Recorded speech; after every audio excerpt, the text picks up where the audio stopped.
thanks to both of you for coming in. Thank you for inviting me. Let's take Nigel Farage's point there. Gavin Esler, the charge for you guys would be is you don't trust the people, do you? No, exactly. We do trust the people, and that's why a people's vote is necessary. I'm glad that Nigel Farage is now backing a people's vote. Fantastic. But they've spoken. The people have done it. They've spoken in favour of Brexit. They have not spoken in favour of the particular deal which has been badly negotiated by the Brexit bunch. We are in the Brexcrement. Right. We're up to our necks in it. It's a mess, not because people opposed it, because the people who told us it was all going to be a fairyland and wonderful don't know what they're doing. Right. It's time for people to... Well, we'll examine the plumbing of Brexit in a second. Nigel Farage's point, Lucy Harris, trusting the people.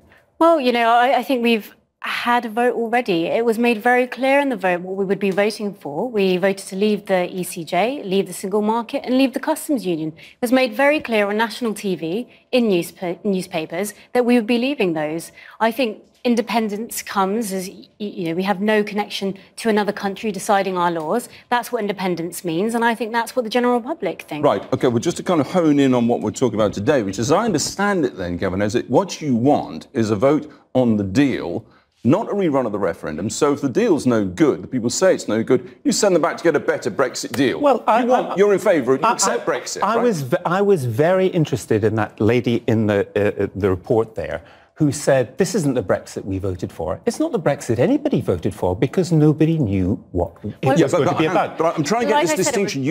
People are saying you just want to rerun the referendum. No, we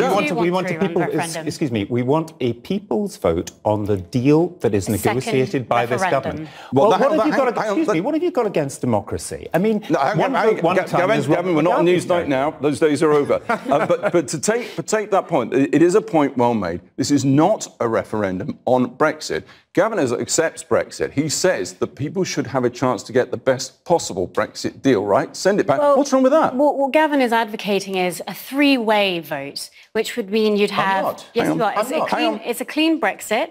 It's a deal, the Chequers deal, and then it's remain in the EU. What that basically means is that we're going to divide the Brexit vote, and then we're going to put ours there to give it more of a chance. And that's basically what's happening. It's a trick, it's a trap, and people should not be falling for it. Well, you can trust, you can trust Nigel Farage if you like. You can trust Boris Johnson, who said he was going to lie down in front of the Heathrow bulldozers. He didn't lie down in front of Heathrow bulldozers, but he did lie on the side of a bus. You can trust those people. Or you can say that the deal which is negotiated by the British government, led by Theresa May, has to be put to the British people. And I do not understand why you're frightened of a democratic vote. One vote, one time is Robert Mugabe territory, and we're better than that. I'm absolutely not frightened. In fact, if you want a second referendum... I don't want a second referendum. If you want a second referendum, what you can do is give us the Brexit that we voted for, which is a clean Brexit, to move out, then... After 40 years of very, very hard campaigning, you can then threaten the Tory party by creating a new party and then get another referendum. I'm sorry, this is Trumpland. I don't know where we're going. OK, but leave that aside. We're not going to resolve that it's a referendum or it isn't, but Gavin has made his point clear on that. If there is no deal, where on earth are you then? Well, where on earth is the country? Where are you? What do you vote on? We need a people's vote. If there's no deal, do we accept no deal and just crashing out? And as to the terms, it's up to MPs. MPs are listening to this and they're listening to the constituents. MPs get a very bad deal on programmes I've been on and sometimes on programmes you've been on because we go, Yaboo sucks. There's some very good MPs out there. They want to know what the people think. And thank you for all this money that is going to be allowed to you to conduct opinion polls to find out how opinion is changing. And MPs are very interested in that. They should have the last say. I really question about throwing money at this campaign to find out polling. Well, Aaron Banks financed yours. You weren't, it wasn't mine. I didn't actually campaign.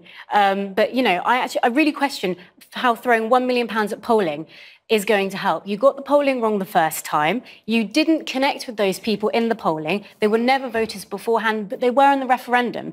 So how can you rely on your own polling when you can't even reach them? Well, the polls, frankly, are all over the place on all of this. I think we can all agree on that.